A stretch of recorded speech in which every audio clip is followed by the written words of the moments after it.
नमस्कार। आज का ये कार्यक्रम नए भारत की नई कार्य संस्कृति का प्रतीक है। आज भारत जो करता है अभूतपूर्व स्पीड से करता है।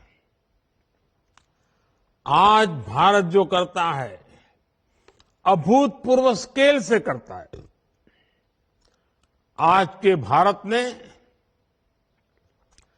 छोटे छोटे सपने देखना छोड़ दिया है। हम बड़े सपने देखते हैं और उन्हें पूरा करने के लिए दिन रात एक कर देते हैं। यही संकल्प इस विकसित भारत विकसित रेलवे कार्यक्रम में दिख रहा है। मैं इस कार्यक्रम में देश भर से जुड़े सभी साथियों का अभिनंदन करता हूं। हमारे साथ 500 से अधिक रेलवे स्टेशनों और 1,500 से ज्यादा दूसरी जगहों से लाखों लोग जुड़े हैं। अलग अलग राज्यों के माननीय राज्यपाल श्री, माननीय मुख्यमंत्रीगण, केंद्र और राज्य सरकारों के मंत्रीगण, सांसदगण, विधायकगण और स्थानीय जनप्रतिनिधि, प्रबुद्ध नागरिक, पद्म पुरस्कार जिनको सम्मानित मिला है, ऐसे वरिष्ठ महानुभाव, भारत के महत्वपूर्ण जीवन जवानी खपाने वाले हमारे स्वतंत्र सेनानी, फ्रीडम फाइटर और हमारी भावी पीढ़ी, युवा साथी भी आज हमारे साथ है। आप सभी की उपस्थिति में आज एक साथ रेलवे से जुड़ी 2000 से अधिक परियोजनाओं का शिलान्यास और लोकार्पण हुआ है। अभी तो इस सरकार के तीसरे टर्म की शुरुआत जून महीने से होने वाली है। अभी से जिस स्केल पर काम होना शुरू हो गया है, जिस स्पीड पर काम होना शुरू हो गया है, वो सबको हैरत में डालने वाला है।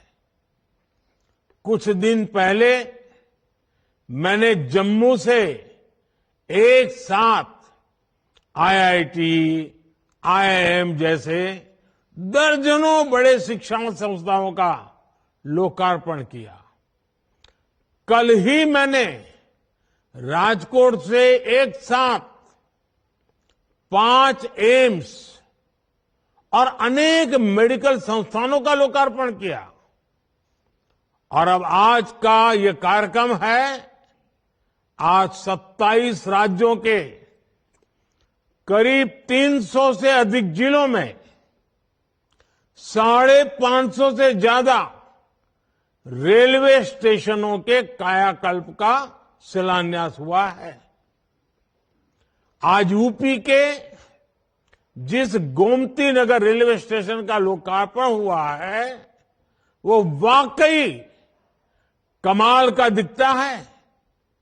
इसके अलावा आज 1500 से ज्यादा रोड, ओवरब्रिज, अंडरपास, इसकी परियोजनाएं भी इसमें शामिल है।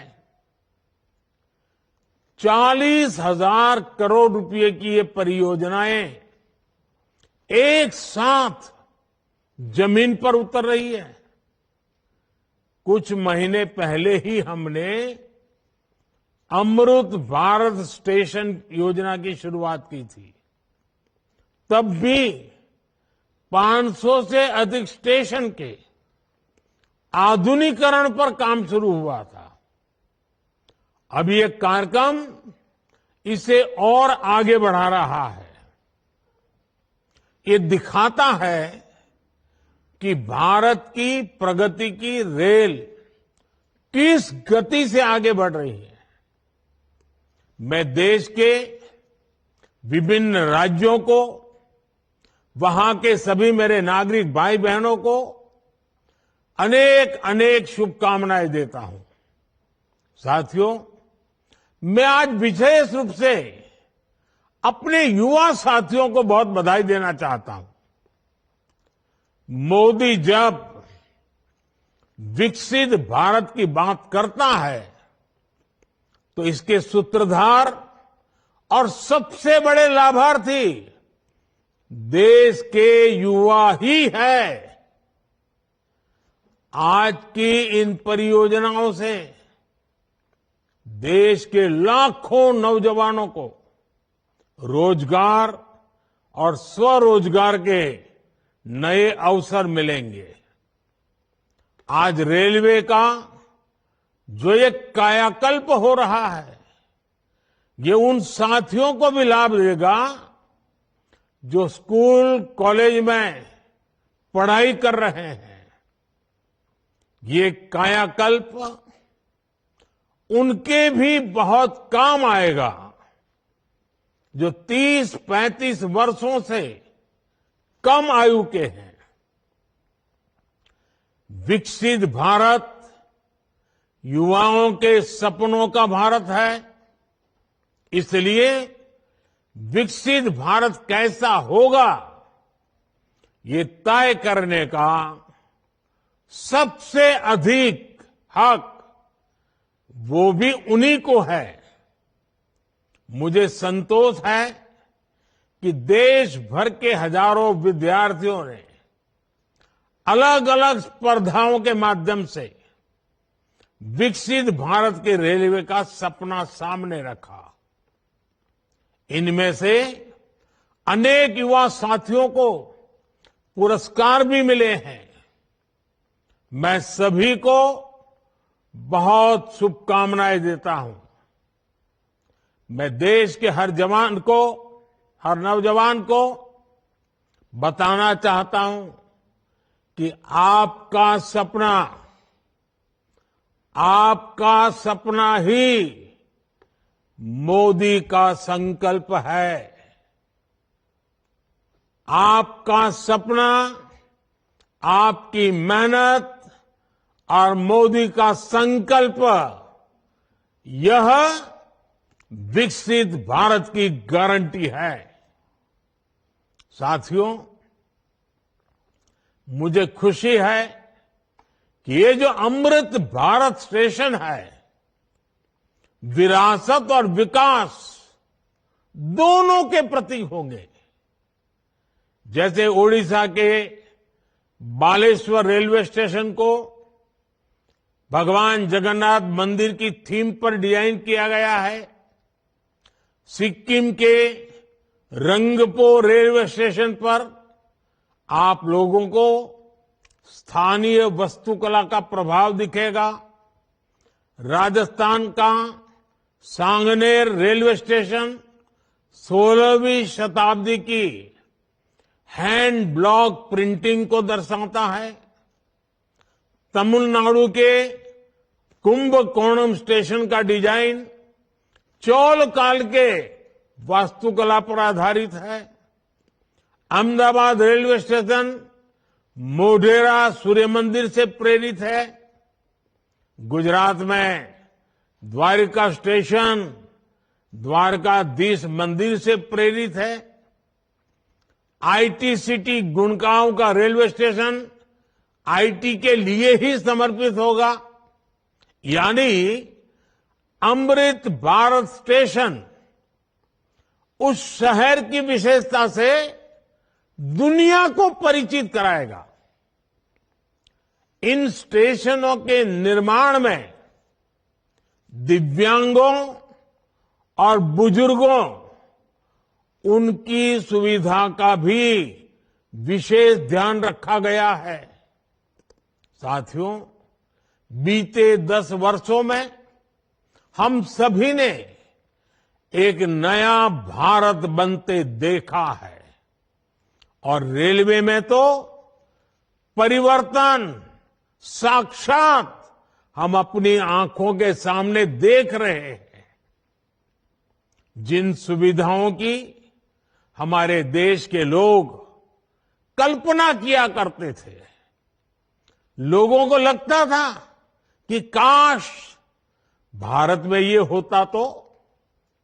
लेकिन आप देखिए, जो कभी आप कल्पना में सोचते थे, आज हम आंखों के सामने होता हुआ देख रहे हैं। एक दशक पहले तक वंदे भारत जैसी आधुनिक सेमी हाई स्पीड ट्रेन के बारे में कभी सोचा था, सुना था? किसी सरकार ने कभी बोला भी था? एक दशक पहले तक अमृत भारत जैसी आधुनिक ट्रेन की कल्पना बहुत मुश्किल थी। एक दशक पहले तक नमो भारत जैसी शानदार रेल सेवा के बारे में किसी ने कभी सोचा नहीं था। एक दशक पहले तक विश्वास ही नहीं हो पाता था कि भारतीय रेल का इतनी तेजी से बिजलीकरण होगा। एक दशक पहले तक ट्रेन में स्वच्छता, स्टेशन पर सफाई, ये तो बहुत बड़ी बात मानी जाती थी। आज ये सब रोजमर्रा की जिंदगी का हिस्सा बन गए हैं। एक दशक पहले तक मानव रहित फाटक भारतीय रेल की एक पहचान बन चुकी थी, एक आम तस्वीर थी।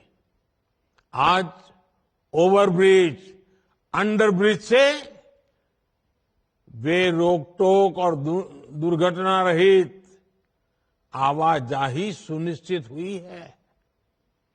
एक दशक पहले तक लोगों को लगता था कि एयरपोर्ट जैसी आधुनिक सुविधाएं सिर्फ पैसे वाले लोगों के ही भाग्य में है। आज गरीब और मिडिल क्लास के लोग रेलवे स्टेशन पर भी एयरपोर्ट में जैसी सुविधा होती है ना, वो सुविधा रेलवे में सफर करने वाला मेरा गरीब भाई बहन भी उसका लाभ ले सकता है। साथियों, दशकों तक रेलवे को हमारे यहां की स्वार्थ भरी राजनीति का शिकार होना पड़ा। लेकिन अब भारतीय रेलवे देशवासियों के लिए ईज ऑफ ट्रैवल का मुख्य आधार बन रही है। जिस रेलवे के हमेशा घाटे में होने का रोना रोया जाता था, आज वो रेलवे परिवर्तन के सबसे बड़े दौर से गुजर रही है। ये सब कुछ आज इसलिए हो रहा है क्योंकि भारत 11वें नंबर से छलांग लगाकर 5वें नंबर की अर्थव्यवस्था बना। 10 साल पहले जब हम 11वें नंबर पे थे, तब रेलवे का औसत बजट 45,000 करोड़ रुपए के आसपास रहता था। आज जब हम 5वें नंबर की आर्थिक ताकत है, तो इस वर्ष का रेलवे बजट 2.5 लाख करोड़ रुपए से अधिक का है। आप कल्पना कीजिए, जब हम दुनिया की तीसरी बड़ी आर्थिक महाशक्ति बनेंगे, तो हमारा सामर्थ्य कितना अधिक बढ़ेगा। इसलिए मोदी भारत को जल्द से जल्द दुनिया की तीसरी सबसे बड़ी अर्थव्यवस्था बनाने के लिए जी जान से जुटा है। लेकिन साथियों, आपको एक और बात ध्यान रखनी है। नदी नहर में पानी चाहे कितना भी क्यों न हो, अगर मेड़ टूटी हुई हो तो किसान के खेत तक बहुत ही कम पानी पहुंचेगा। इसी तरह बजट चाहे कितना भी बड़ा हो, अगर घोटाले होते रहे, बेईमानी होती रहे, तो जमीन पर उस बजट का असर कभी नहीं दिखता। बीते 10 वर्षों में हमने बड़े बड़े घोटालों को, सरकारी पैसे की लूट को बचाया है।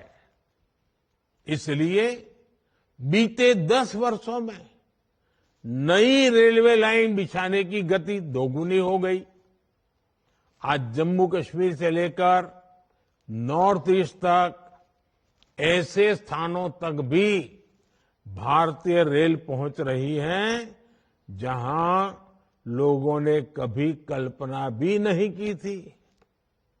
ईमानदारी से काम हुआ तभी 2,500 किलोमीटर से अधिक डेडिकेटेड फ्रेट कॉरिडोर का काम हुआ है। यानी आपने टैक्स के रूप में, टिकट के रूप में जो पैसा दिया, उसकी पाई पाई आज रेल यात्रियों के हित में ही लग रही है।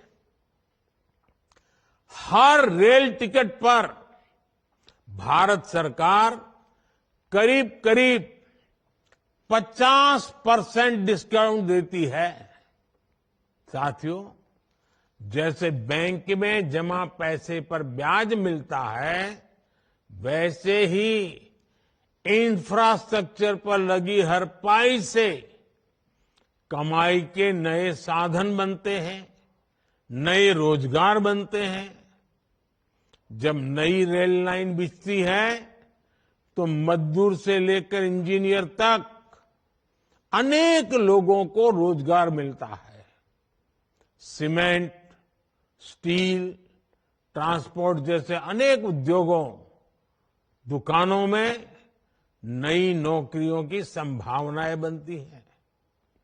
यानी आज जो ये लाखों करोड़ रुपए का निवेश हो रहा है, ये हजारों प्रकार के रोजगार की गारंटी भी है।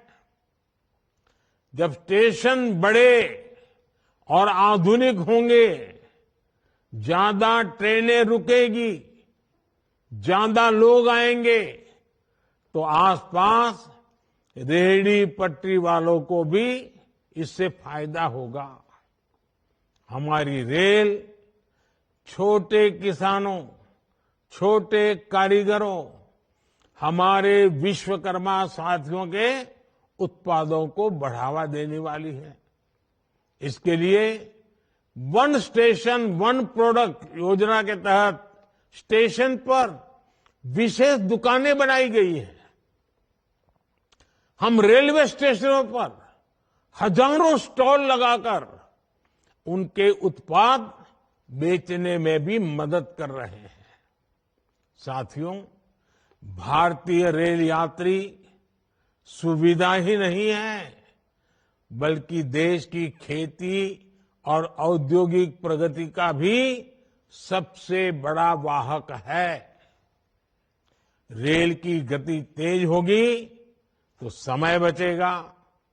इससे दूध, मछली, फल, सब्जी ऐसे अनेक उत्पादन तेजी से मार्केट पहुंच पाएंगे।